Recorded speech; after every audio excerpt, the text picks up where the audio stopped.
Magandang hapon mga katribo at welcome sa another episode ng Usapang OFW. Ako si Ching B. Fernandez. Ito naman po si John Dodson. At hindi ko natin makakasama ngayon si Rafi dahil napakarami niya hong trabaho. Nag-orbit ho siya. Ma'am, last week ikaw ang wala. Oo nga, ako. So sa Thursday ako naman siguro wala. Siguro. Nung last episode, last week, solo ako. Okay. So solo flight ako. Walang kasama. Walang Wala lusot. ka kasi. Walang lusot. Walang lusot. Kaya Okay. dapat magkakasama tayo sa Thursday. Okay. So magandang hapon din ho sa Japan. Din hong mga i-enjoy dyan ng magandang weather kasi marami nagpupuntang mga Pinoy ngayon. Magandang hapon din ho sa Hong Kong, sa UAE, magandang umaga sa Saudi Arabia, magandang umaga. At of course, dyan ho sa Milan, meron ho tayong mga magandang umaga sa inyo. Meron ho tayong mga balita na napakarami. Marami ngayong mga Pilipino ang nasa Milan at nagta-travel. Pero Ayan. balita natin, meron daw isang taga Milan na nasa Pilipinas ngayon. How true kaya yan? Taga Milan, sino kaya yan?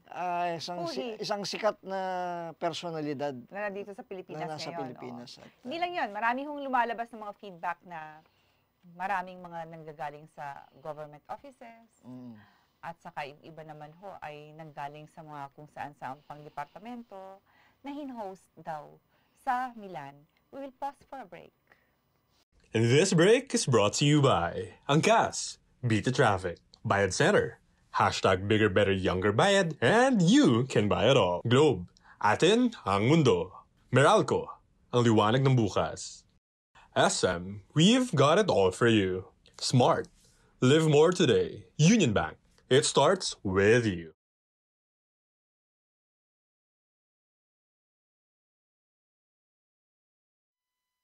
And we are back. We are.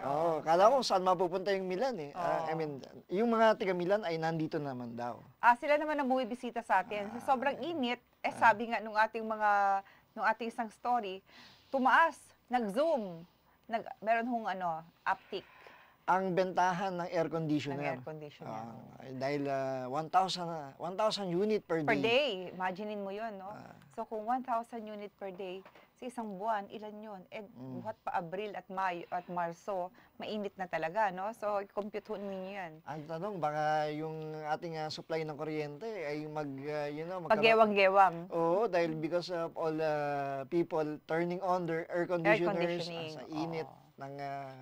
Hindi lang yon, yung carbon footprint na dapat minamanage natin because of sinasabi nga nila na climate change, no? Pero kung mainit ay buksan ng aircon pero maya-maya ay patayin nyo rin dahil baka naman magulat kayo sa inyong electric bill. Electric bill at the end of the month, no? Dahil ang balita ko, ang taas na naman daw ng bentahan ng kuryente sa WESM na kinukuhanan ng mga distributor ng kuryente. Kaya kinukuhanan nila ng kuryente kapag merong red and yellow alert. Yes. Yan. Kaya nga si Presidente, I'm sure dinaanan mo to, nagpalabas siya ng isang announcement na kapag mga red alert, hindi pwedeng bumili sa WESM. Ayun. Precisely because kapag red alert, bumibili, sobrang spike ang electricity. So, doon bumibili para hindi magkaroon ng brownout. Therefore, yung taas ng kuryente, pinapasa sa ating mga customers. Ayan, katulad natin. Yes, pag sa WESM kasi ay sky's the limit ang presyo. Through the roof po yun. Kaya naman... ang tanong lang natin, paano kaya namomonitor ng ERC at saka ng DOE as the supervisory agency, yung talagang hindi bumibili sila sa WESM kapag naka-red alert? Diba? Kasi yung red alert talagang wala ka ng wala ka ng mapupuntahan. You really have to buy or magkakaroon ng rotational brownout, no?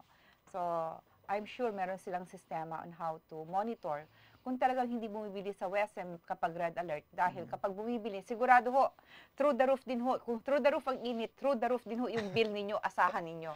Siyempre, pass-through naman ang lahat ng goods, presyo ay services. Eventually ay tayong consumers ang sumasalo ng presyo. Lahat ng presyo. Kaya sana nga ho, masunod yung inutos ng Presidente na kapag red alert, hindi dapat bumili sa WESM. Because in the first place, dapat meron hong reserve. Matagal na hong pinag-uusapan yung reserve na yan. Pero iiwanan ho namin sa mga eksperto yan Oo. para mapag-usapan bakit wala hong reserve palagi. Yes, kasi Diba? otherwise, papalitan natin ang pangalan ng programa natin. Oo, usapang energy. Usapang kuryente. Usapang kuryente na to. Pwede rin yan, double-edged yan eh. Pwede. Kuryenteng power at saka yung mga kuryenteng news. Yun po yung mga Pag fake news. na-kuryente ka, Oo. sinasabi na pag ikaw ay nasubuan ng fake news, ikaw ay, sa mga journalists, ikaw ay na-kuryente. Na kuryente. oo. So, alright. hindi ko natin gagawin yun dahil tayo ay usapang OFW. No? Okay. So, nasabi nga natin kanina na merong mga moves na, of course, we're not trying to misinterpret it, no? Pero hindi mo maiwasan kasi nabigyan ng another kahulugan dahil merong mga nakapending na kaso doon sa isang ahensya na ang ating balita ay pabalik-balik sa pagbisita sa Milan. Siyempre, pag bibisita ka doon, sinong gumagastos, no? Di ba?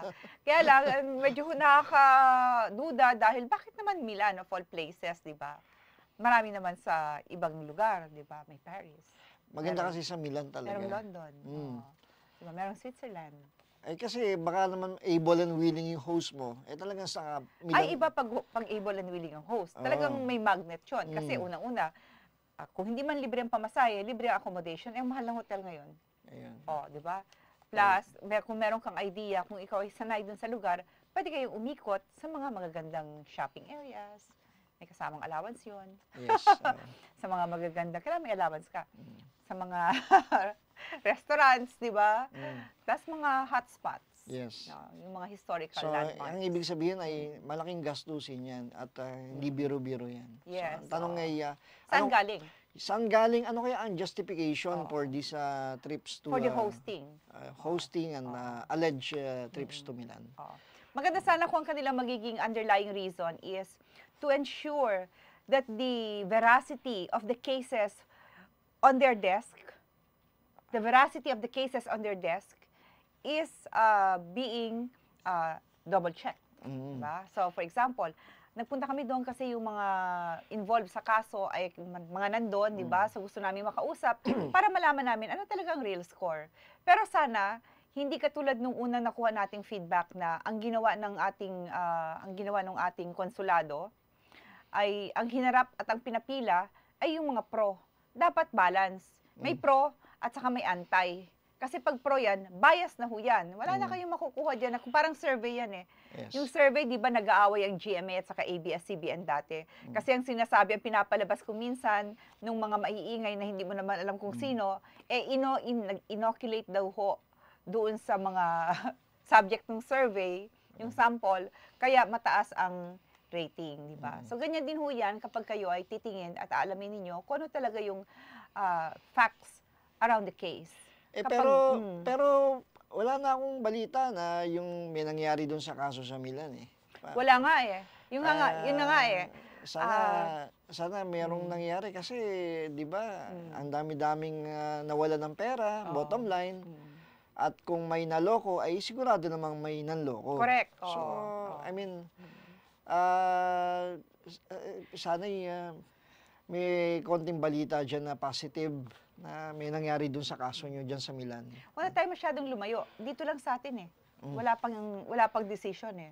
Kaya nakakasama ho ng loob dahil nung sila ay, nung ang nagkaso ay yung supposedly ng biktima, ang bilis ng release ng mga resolution. Hindi lang 'yan, hindi lang resolution. Pati yung mga notices. Yung mga sampina ang bilis, 'di ba? Tapos nung yung mga na biktima ang nag-file ng kaso, wala akong lumalabas halos na mga notice. Tapos ang ginawa pa, nagkaroon sila ng mga decision na parang finance break dahil hindi na-notify yung lawyer on record. At ang nakatanggap ay yung mismong complainant, samantalang meron silang lawyer on record. Meron silang appointed lawyer eh. So, dapat yung lawyer ho nakakaalam. So, these are issues that we do not want to ventilate right now dahil sobrang init. Mainit na nga ho, mainit pa ang mga issue. So, baka yung inyong mga ulo dyan, Yes. ay pumutok na ho yung inyong mga, anong tawag doon? Yung mga veins ninyo dyan sa inyong brain. Huwag naman. Yung mga cells. Pero, hindi ko alam, magbe-break ba tayo, sabi niya, no? Bago yan, ay siguro, masabi lang natin na ganyan yata talaga ang wheels of justice na, I mean, hindi natin malaman kung flat tire na yata dahil hindi na gumagalaw halos. Halos walang galaw. Okay, we will have a short break. We'll pause for a break. And this break is brought to you by Angkas, Beat the Traffic, Bayad Center, hashtag Bigger Better Younger Bayad, and you can buy it all. Globe, atin ang mundo. Meralco, ang liwanag ng bukas. SM, we've got it all for you. Smart, live more today. Union Bank, it starts with you. And current Mark Tribune's Facebook page and Tribune Now on YouTube. Tune in to Daily Tribune's show aimed at addressing the needs and problems of our OFWs from different corners of the globe. Hear about their plights and success stories every Tuesday and Thursday, 3 p.m. only on Daily Tribune's Facebook page and Tribune Now on YouTube. Straight Talk dives deep into pressing issues of leadership, politics, business, and more. Engage in insightful conversations with industry shakers, government leaders, and trailblazers every Wednesday at 10 a.m. only here on Daily Tribune's Facebook page and Tribune Now in YouTube.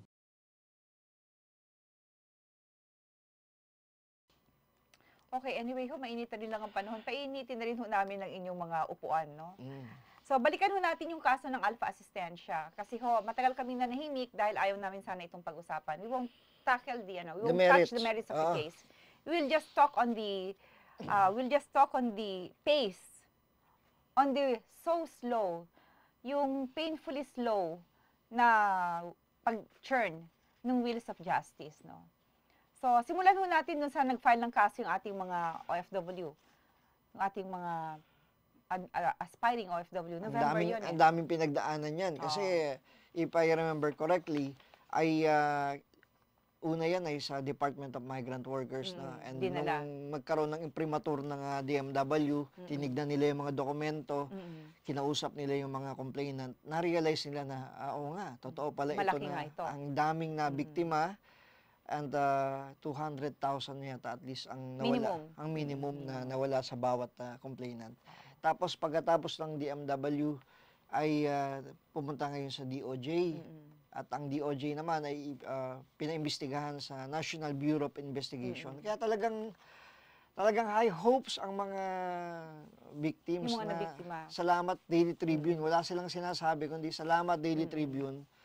Ang dami namin pinuntahang media and government offices. Hindi kami talaga pinansin for so many months. Nawala na kami ng pag-asa. Pero when we came up with the usapang OFW and yung series of articles natin sa Daily Tribune ay nagkaroon ng pag-usad yung kaso nila.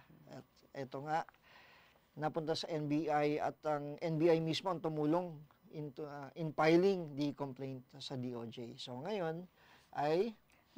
di ba, nung November na isang pa yung kaso, tapos supposedly, kasi hindi nagpakita yung mga respondents, so, na-submit for resolution. Hindi naman daw tumakas yun. Hindi daw naman sila tumakas. Oo. Sinabihan lang daw sila ng lawyer na umuwi ka na dito, sabi doon sa hearing doon sa Senado. Senado, ang nakakatuwa nga doon, pagdating sa Senado, ay parang pinapakiusapan na ba, pwede bang please lang umuwi muna kayo dito kasi may kaso kayo. Pinapakiusapan nila yung supposedly nagbiktima na naka-zoom, na nagsabi na siya ay pinauwi ng lawyer dahil may kaso nga kailangan nandun siya. Pinapakiusapan nilang umuwi ng mga senador, samantalang yung mga nabiktima na nandun sa harapan nila at pina-attend nila ng hearing at pinagod nila at pinagipagising ng maaga at nagta-travel from Batangas at even from Lucena para umattend doon, ay nire-reprimand nila. Oo. Diba? Oo nga. Nire-reprimand yun hong nakaabala, diba? At saka nakaisa, pinapakisuyuan. Yung pong mga na biktima, pinapagalitan. Oo nga eh. Ayan. Para bang kasalanan pa nila na nabiktima sila at sila nandun sa Senado. Correct. At na sila nagsumbong doon sa isang magaling na government official natin at hindi naman daw maharap dahil sabi nga nung ating magaling na senador ay kami ba'y maharap namin kayong lahat na botante namin. Nang sabi naman ni Rafi, yung ating co-host nga, bakit pag eleksyon, hinahanap nyo kami hanggang sa kaduluduluhan ng daigdig? Kaya nga. Di ba? Kasi, so, yun lang ho yun eh. dapat mag-iingat ng pagsasalita eh. Ngayon, ang isa pang takeaway doon sa hearing na yan, no? Because we were there. So, ang isa pang takeaway is, sila lang ang pwedeng magalit saka magtaas ng boses. 'Di ba? Yung mga nandoon na mga in-invite nila as resource speakers ho ito. Hindi po ito yung nambiktima. Hindi ho ito yung nanggancho, 'di ba? Na sinasabi ng mga nabiktima. Hindi po ito. Ito po yung mga resource speakers. Sila ho, hindi pwedeng maglakas ng boses, pero yung mga nandoon na mga nag-iimbestiga, pwede nilang sigaw-sigawan lahat ng kanilang inimbita. Eh bakit nyo iniimbita ang resource speaker kung babastusin pala? Oo nga. Diba? Yan ang tinatawag na trappings of power. Na pag ikaw ay mayroong high office, you think that you are entitled to berate people. Kaya sabi nga, kami mambabatas, kami naman ay taxpayer. So, correct. Diba? Yun pong inyong sinesweldo at ginagamit nyo sa mga hearing na inuubos ninyo ang inyong panahon at saka panahon ng mga resource speakers at saka ng mga nabiktima, ay galing po yan sa mga katulad namin taxpayers na nagbabayad ng tax. Yes. Kung wala po kami, wala po kayong sasweldohin. Ang gagawin ninyo, mangungutang kayo sa IMF at saka sa World Bank. At saka sa China. Ayan. Kasi wala tayong pera. There's no capability to generate revenues from within eh. Yes. So, ang gagawin mo, mangungutang ka. Hindi ba pwede sa Maya na lang mangutang? Tanungin natin ang kaya Maya. Tanungin natin si Tanungin natin si naalala ko na naman yung ating Asian Innovation Forum, yung SB Corp, saka ang ating partner. Cebu CFI. Cebu CFI. Baka hindi pwede mangutang doon ng politiko kasi baka hindi magbayad. Actually, ang mga bangko, meron silang standing rule na hindi sila nagpapautang sa mga, sorry ito reality, pag-pulis ka. Pulis? Kasi baka takutin. Saka kung yung politiko ka na wala kang malaking... Meron nga ako alam na bank. Pag nalaban nila na ikaw ay merong political links lang isasara na yung account nyo.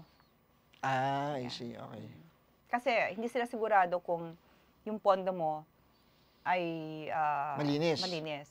So, ayaw nilang ma-accuse. Ganun na ba mga bangko ngayon? Oo. Mababait na. Pag may political link ka, okay. So, kasi marami rin kasi ang na-fine in billions of pesos and billions of dollars, no?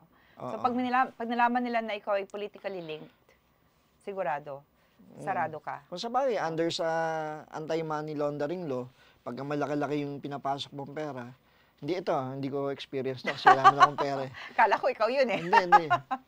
Pag malaki-laki ang perang din-deposit mo, ay you have to, put on the record kung saan galing yung pera mo. Anyway, going back to the case, no? So, tumakbo ng panahon, no? November, final yung kaso, umabot na ng May. In between, yun yung sinasabi ko kanina, nagkaroon bigla ng reopening ng case, at yung reopening ng case, hindi nakatanggap yung kanilang lawyer on record, yung appointed lawyer ng mga biktima, at ang nakatanggap ay yung biktima. So talaga hindi namin maiwasan na mag-isip, bakit ito nangyayari? Now, when you reopen the case, ano na nangyari? Bakit ganun kabilis ang inyong aksyon dun sa request for reopening of the case? Yet, nasaan na DOJ, yung inyong action para doon sa kaso itself? Ano nang ginagawa natin? Yes. So, parang sobrang bagal kasi November, December, January, February, March, April, Mayo na 6 months na. 6 na buwan na. Marami kayong pinagkakabisihan. Pero this is equally important kasi ito ay panluloko. This is a vicious cycle of those who are victimizing the aspiring OFW. Kasi walang napupuntang walang nakakasuhan, wala hong napupunta sa jail, lalo na yung mga ganitong celebrated cases. Well, kung sa piskal, dapat sasabihin mo lang kung merong probable cause to file the case in court, di ba? I mean, mahirap bang sabihin na yes or no, di ba? Bakit mo kailangan pa-investigate? Ibig sabihin ba niyan, hindi ka nagtiwala sa NBI? Kaya sila nagpa-open ng hindi case. Hindi ka nagtiwala sa DOJ na simple lang ang kanilang rason dyan, no? Kung nabasa mo kung natatandaan mo. Kasi daw yung address na pinag-deliveran noong subpoena ay mali. So yung lawyer ng respondents ay nag-request ng reopening. Okay, fair. Para maayos ang kaso, di ba? For fairness. Pero ano na hong ginawa ninyo? To be fair naman dun sa mga complainants, nasaan na ho yung kaso? Ano nang inyong aksyon? After ninyong i-reopen, dahil sabi ninyo, mali ang delivery ng subpoena doon sa isa sa mga respondents, so kailangang buksan ulit yung kaso. What happened na after that? Ano na hong ginawa ng Department of Justice? Tinulugan ninyo? Inupuan ninyo? Ano na ho? Nasa na yan? Kasama ba kayo dun sa mga sinasabing back and forth? Hindi naman. Nakakapagtaka lang talaga, di ba? Kasali ba kayo doon? Procedural lang yung reason kung bakit sinasabing kailangan re-investigate. Pero at the end of the day, yun namang respondent... Facts of the case. Yes, oo. Dapat yung facts of the case ang pinag-uusapan nila. Yung respondent, wala naman sa Pilipinas eh. So, why are you very conscious about the rights of these respondents who are not even here? Na anong i-re-investigate nyo? Kaya nga doon mo makikita yung doon mo makikita yung parang meron hong bias eh. Dahil ang dami-dami ng mga biktima nandito sila sa Pilipinas, yung mga ng biktima nagsitakbuhan na bumalik na lahat sa Milan. Yet ang kanilang kino-consider yung lahat ng nasa Milan. So anong gusto nyong isipin ng taong bayan at saka ng mga nabiktima? Sino ho bang nakinabang noong kinulektang 200,000 na minimum sa mga bawat isa. Biktima? Di ho ba yung mga nagtatago sa Milan? Sino ho yung mga nambiktima at saka yung nakalaya ngayon? At nag-i-enjoy kung ano man yung kanilang nasingil dun sa mga nabiktima. Di po ba yung mga nasa Milan, yun yung mga nabiktima nandito, naghahanap ng trabaho, nagbabayad ng interest dun sa kanilang mga sinangla, naghahanap ulit ng pwedeng pasukan. Yet, ang inyong kinoconsider ay yung respondent. Ano ang meron yung mga respondents na wala yung mga biktima? Bahala na ho kayo mag-isip. We'll pause for a break. And this break is brought to you by Angkas, Beat the Traffic, Bayad Center, Hashtag Bigger Better Younger Bayad, and you can buy it all. Globe, atin ang mundo. Meralco, ang liwanag ng bukas. SM, we've got it all for you. Smart, live more today. Union Bank, it starts with you. Tune in to Daily Tribune's show aimed at addressing the needs and problems of our OFWs from different corners of the globe.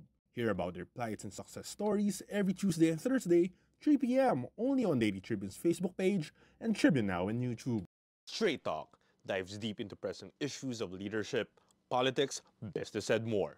Engage in insightful conversations with industry shakers, government leaders, and trailblazers every Wednesday at 10 a.m. only here on Daily Tribune's Facebook page and Tribune Now in YouTube.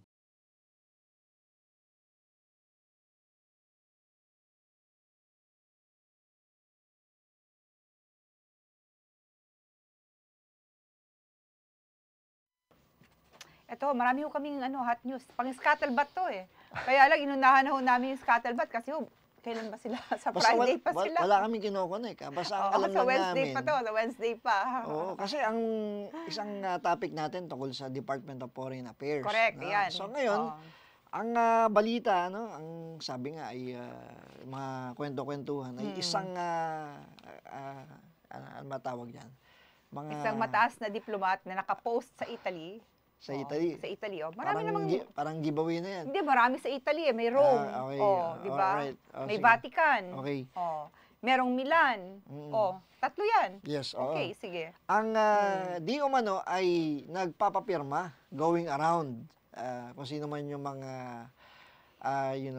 parang memo lang yan. Kailangan pirmahan mo ng marami. So, nagpapapirma para ma-retain sa kanyang... Manifesto of support. Ayan po, ang hinihingi niya. Manifesto of support para ma-retain siya dun sa kanyang post. Okay. Karamihan naman ng mga nasa ganyang diplomatic post, gumagawa ng ganyan kapag gusto nilang ma-retain dun sa posisyon. No? Kaya lang ang ating pinagtataka, bakit mo kailangang magpa-manifesto of support? Ano ang meron dun sa iyong post na gustong-gusto mong nandyan ka? Samantalang talaga na meron namang protocol, protocol nga sila, protocol office sila, protocol department of Foreign Affairs Di ba? By the numbers, ang DFA, walang dyan, walang mystery dyan. Correct. Sunod-sunod ang mga procedures nila. Yes, protocol ho kayo So, bakit kailangan magpapirma ng manifesto of support? Anong meron doon sa kanyang kinalalagyan na hindi niya maiwan-iwan? Diba? Ayan. So, yun naman hong kanya, syempre mga kaibigan, ay pirma naman ang pirma. So, siguro, bahala na ho ang Department of Foreign Affairs para tingnan, bakit nga ba nagpapapirma yan? I mean, kasi kung maganda track record mo, siguro hindi mo na kailangan yan. Pero bakit mo kailangang papirma? Ang lakas ng iyong backer. Ay, O, di ba? sino ba yan? Sino ba yung... Brum, di ba? Sino ba yung backer na yan na... kasi pag pinangalanan mo yung backer, baka makilala mo na yung yung ating Oo, ang lakas ng kanyang backer, di subject ba? matter. Oo. Malakas nga, pero ano naman, maangas. sabi ng departamento. Malaki noo. Ay, teka. Kasing liwanag ni Rafi. Teka mo. Baka sabihin, Meron pang isa, no? May isa din siya naglalabi na gusto namang ma-post sa another Asian country. So, ang tanong natin is, pag didikit-dikit natin yun, ang pinag-uusapan ngayon, saan ilalagay yung madi-displace doon sa isang Asian post? ay di uwi ka na. Baka doon ilalagay sa may nagmamanifesto of support. Hindi, uwi ka na kasi na-dislodge ka eh. Hindi, pero meron nagmamanifesto of support nga eh. Yung manifesto of support. So baka yun ang tinatarget na lilipatan nung madi-dislodge. Ayun. Kasi may darating na bago. Bahala sila. Basta ka magtrabaho kayo na maayos, yun ang bottom line. Kasi nga, hindi naman kayo nandyan para magbakasyon. Feeling nila nagbabakasyon ba yun? Oo. Anyway, sabi ng Department of Foreign Affairs, ay maiimbestigahan daw nila yung illegal activities ng foreign diplomat. Lilinawin natin, walang sinabi ang... Foreign diplomat. Siyempre, diplomat yan, foreigner yan. Generic yung statement ng DFA na sinasabi niyang kung meron mang illegal na ginagawa yung ibang foreign diplomats ay iimbestigahan nila. Ngayon, kung binasa niyo yung mga balita, syempre, kinabit na yan dun sa West Philippine Sea. West Philippine Sea at sa China. Yung 2-minute video na inilabas daw ng Chinese Embassy, kung saan ay kiniklaim nito na nakipag-usap ang isang admiral, isang mataas na opisyal ng ating Hukbong Sandatahan. yes, Tagalog po yan. ng AFP at di umano ay may napagkasunduan na new model in resolving issues sa Ayungin Shoal. Ano ba yung sa kanya na West yun? Philippine Kanila Sea. na yun? Ay, hindi natin alam kasi nga dinideny ng So, hindi mo AFP. sabihin yung ating mga heads ng mga hukbong sandatahan pwede makapag-usap sa ibang bansa, sa mga heads ng ibang bansa or kung sino yung kanilang sugo. Tapos Exactly. pwede nang ibenta kahit alin. Kaya nga, hindi, kumbaga sa pay grade nung general, hindi Beyond his pay grade. hindi, hindi pasok yun. Kasi nga, Beyond his pay scale, yet nagne-negotiate. Oo. Yun ang gusto nating malaman. Kung not totoo even yan. a cabinet secretary can enter into such a deal except kung acting on behalf of the president, 'di ba? So ang Pero at the labo nyo, 'di ba? Parang kanta yan, ang labo ang labo. Pero at the same time, kahit pa ang presidente ay enter into an agreement, it has to be within the bounds of the Constitution because the Constitution is the fundamental Yes. the fundamental law of the land. Correct. So, ang presidente ho natin ay pwede lang makipag-enter into any agreement kung hindi ho magba-violate ng konstitusyon ng Pilipinas. Yes. At ang isa sa nasa constitution natin, sigurado ako dyan, ay hindi ho pwedeng ibenta ang any lupa ng Pilipinas, di ba? I mean, sa foreigner. Kaya nga meron tayong 60-40 eh. Yes. Unless binenta ka nila ng 60-40. Kasi meron yun business partnership, 60-40. Diba? Yung share sa proceeds nung Bentahan. yung may nahukay kang langis diyan or natural gas, 60-40. 60-40. Pero yung mismong lupa, hindi pwede pa rin ibigay sa foreigners, di ba? 60-40, foreigners cannot own the land. Yes. Pero pwede ho kayong bumili ng mga condominium units. Ayun. Oo. Ngayon ho, kung binago na yan, hindi natin alam. Pero sa pagkakaalam ko, hindi pa ho nare-revise at na-amend ang Constitution. Hindi pa. So, ganyan pa rin ho yan. 60-40 pa rin ho yan in terms of the business partnership ng foreigner at saka ng Pilipino. Kaya nga maraming kuminsang nalulokong foreigners kasi yun hong mga gustong 100% ang ownership, pinapahawak nila sa lawyer. Ayan. Meron hong mga medyo may ill intent na mga law officers. Hindi ho namin sinabing lahat. Pero nangyayari ho talaga yan. So, yung natitirang 60% na supposedly owned by the Filipino, which is being held by, let's say, a law firm for the foreigner, yun ho ang nawawala. Pero ang lupa ho, talaga hong hindi pwede ang foreigner. Kaya nga yung iba, ang ginagawa, nag-aasawa ng Pinay. So, nasa Pinay ho, yung titulo ng lupa. Kaya pag sila nag-divorce, titulo lahat ng lupa ng Pinay. Okay. Ayan tip na yan sa ating mga OFW. Ano Joke yan? lang ho yan. Ano yan? Food for thought yan. I mean, Kumukuha sila. Even the recruitment agency, no? As far as I know, wala pang pagbabago. Hindi natin ngayon alam kung yung mga DMW, yung mga kanilang mga siniset na mga guidelines, diba? Parang mga TOR. Pero even the foreigners are not supposed to own any recruitment agency in the Philippines. Ang Okay. recruitment agency is supposed to be owned by Filipino. Filipino. Pero sinicircumvent yan by marrying a Filipino, tapos sila yung may-ari. Asawang mo yung Pinay, therefore, ikaw nagpapatakbo. Marami Ayan. yan sa Calao. Yan sa... Karamihan yan sa Manila sa nga. Manila. Oo. Or, ang isa pang ginagawa is supposedly nasa pangalan, kahit hindi mo asawa, nasa pangalan ng isang Pinay, pero actually, foreigner ang may hawak ko. So, kapareho yan ng West Philippines at saka ng Ayungin Shoal. Ayan. So, dami ang ginagamit. Yes, oo. okay. Maraming dami. Ayos. So, ang sinasabi ng Department of Foreign Affairs, they're going to investigate. Oo. Pero ang tanong natin is, imbestigahan mo. Nalaman mo. Na totoo. Oo.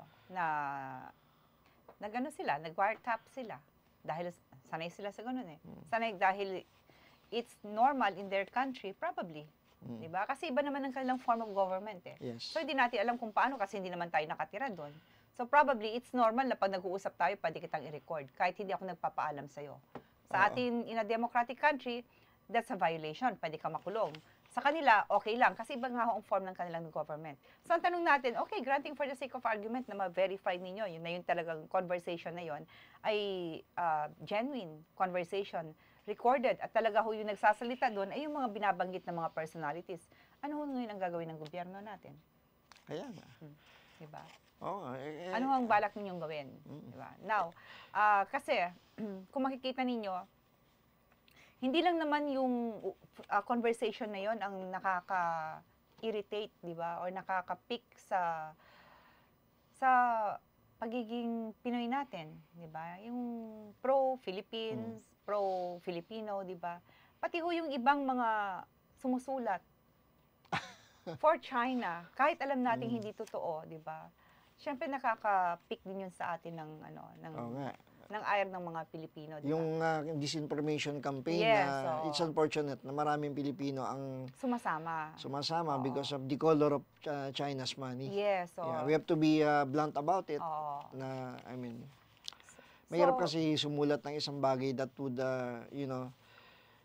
so doubt on your, love of your country. Unless you are really well paid, no? So, yun na nga kasi, hindi naman natin kailangang i-name yung mga personalities. Dahil kung titingnan nyo ho sa X at saka dyan sa mga social media, basahin nyo ho, kita nyo, yung mga supposedly, yung mga, anong tawag nga sa ganyan? Kapag patriotic ka in Tagalog.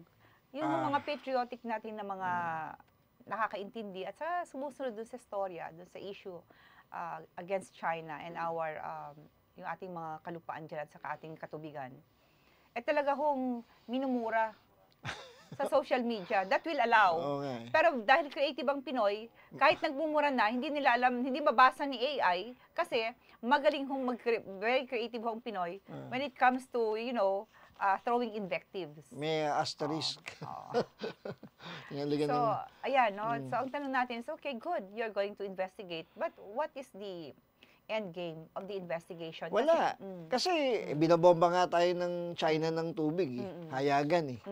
I mean, di ba, what we can do is magreklamo, magsabihin sa buong mundo, ito ginagawa ng China.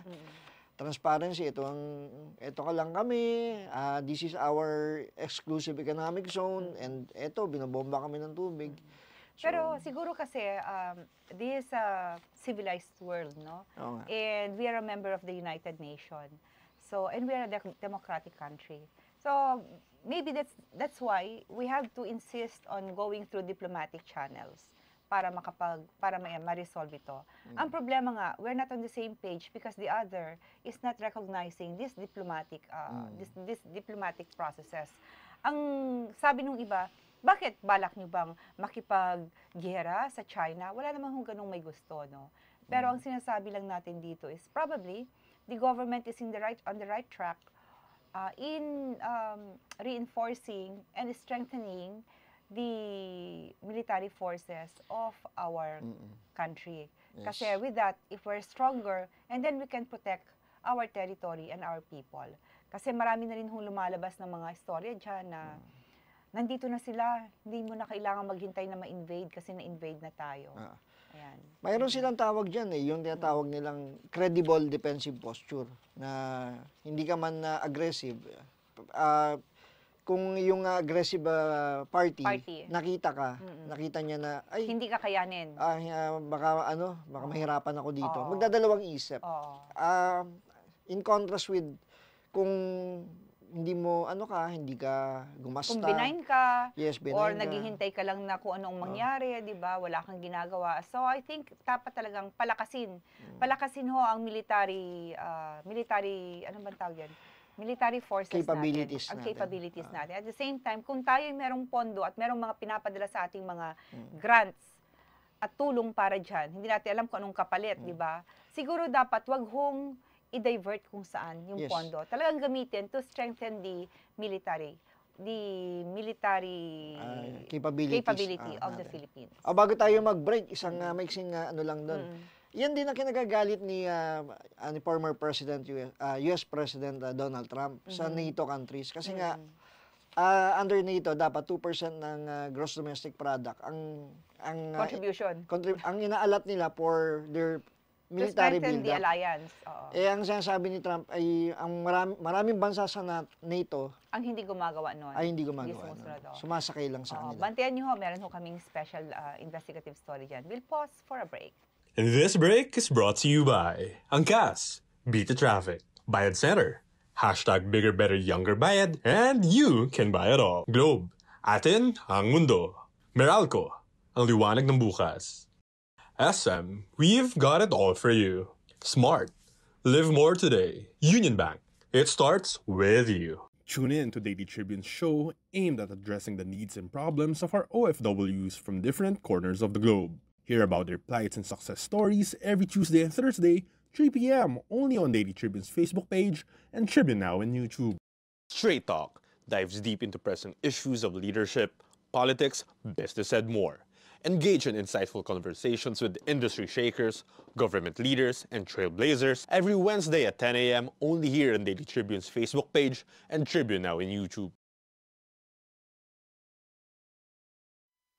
And we are back. Yes. Just to conclude the discussion kanina, yung napasok natin na NATO alliance. Credible military posture.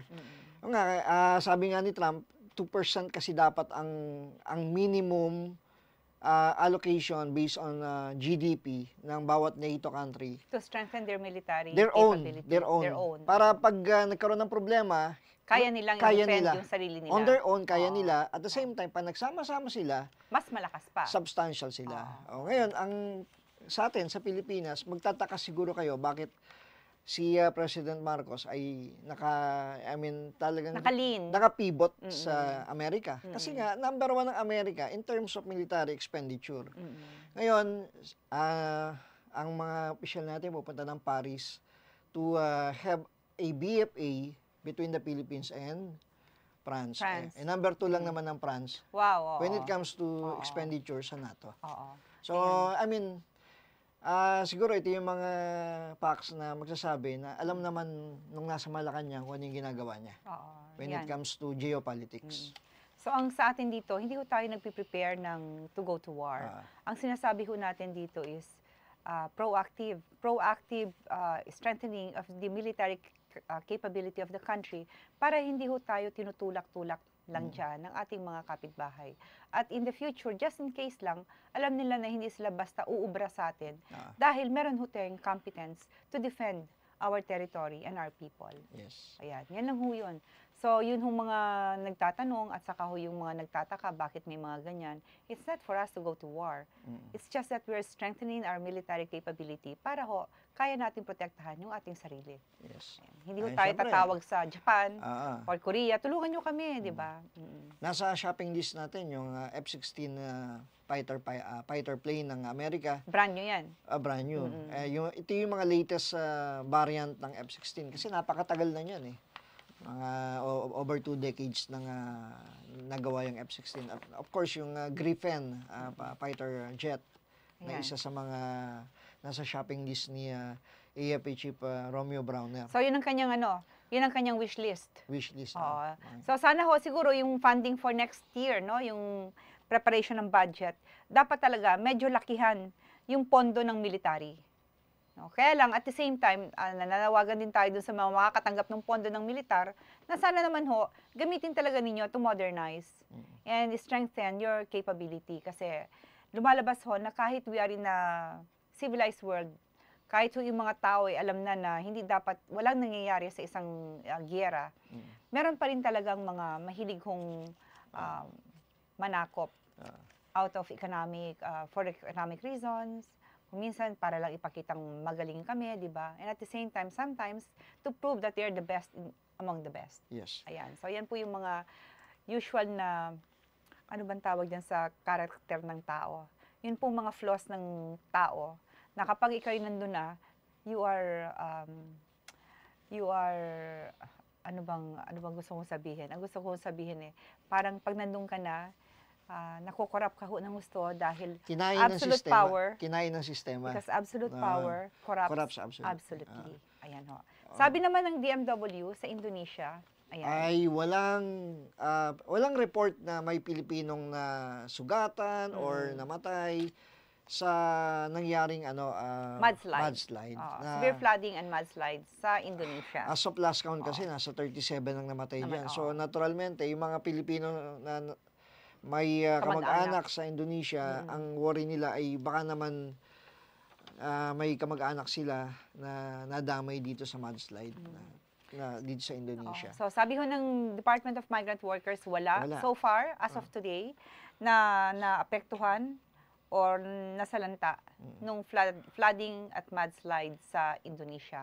Pero hintayin nyo pa rin yung kanilang next bulletin dahil syempre may update yan. Nanggagaling kasi yung report from Singapore dahil wala daw tayong MWO sa Indonesia, so dumadaan pa sa Singapore saka pinadadala dito. Yun ang nakakapagtaka, Kaya yun nga tinatanong ko kanina, no? Bakit wala walang sa Indonesia? Migrant Workers Office ang Indonesia. tayo sa Indonesia. Baka wala tayong doon, walang tao doon. Pwede. Baka walang OFW, di ba? Kasi Indonesia is also an exporting country, Pwede. labor exporting country. So siguro very minimal. Kaya, it doesn't merit for the DMW to establish one MWO. Total, malapit naman ang Indonesia sa Sa Singapore. Singapore na lang. Oo. Tama.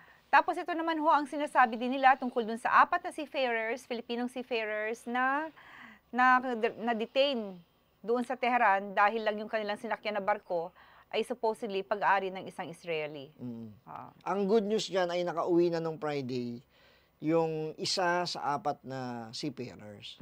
Ngayon nakapagtaka lang kasi wala namang sinabi kung bakit this particular seafarer, siya yung pinakawalan. Bakit siya yung pinauwi? Walang rason na sinabi. Walang rason na sinabi. Ngayon, baka naman pati yung 3 pwede nang pauwiin. Kasi So baka ang nangyari dito, kung gusto natin mag-speculate, kapareho ng truce sa Gaza. So baka meron silang mga hiningi, and then kasama dun sa hiningi ay ang pagpaparelease ng isang Filipino seafarer. Isa lang. Okay. So kahit na isa yan, masaya ho tayo dahil nakauwi na siya, kung ano man yung kanyang mga sinapit doon at kanyang mga dinana, sana ho yung 3 ay makauwi na rin kaagad sa lalong madaling panahon. Wala namang reason kasi to hold them. No, except that they're in a Israeli registered ship. Yun lang ang kanilang kasalanan. Ang kanilang may-ari nung kanilang ship daw ay isang Israeli. Dahil doon, dinitain na sila. Yes. Ayan. So, ano yan? Sympathy attack ng Iran because of yung what's happening in Gaza. Yes. Pero, huwag natin kakalimutan na nangyayari ngayon, yung nangyayari sa Gaza at saka sa Rafah, dahil ho noong October 7, don't forget that. Marami hong ni-rape na babae, maraming lalaking pinatay, mga matatanda, mga batang pinatay, di ba? Mga nandun sa music festival ng mga kabataan na ni-rape, pinatay at kung ano-ano pang ginawa. That's the reason why we have this Rafah and Gaza. So huwag niyo hong kakalimutan yan because sometimes in the gamut of all of the yung series of stories at saka kung ano-anong nangyayari after this, nakalimutan na ano ang root cause, yung ano ang nangyari. Correct. This is because of the terroristic attack of Hamas doon po sa Israel. So wag niyo hong kakalimutan yan. Ang kanila hong ini-eliminate ay mga terorista. Hindi ho ito mga regular civilians na kapareho natin. Cause Yan and ho. effect. Oo. Yes. So yan ho. And that's it for today. I'm Chingli Fernandez. Ito naman po si John Dodson. So, For Rapi Ayeng also. yes. Till next.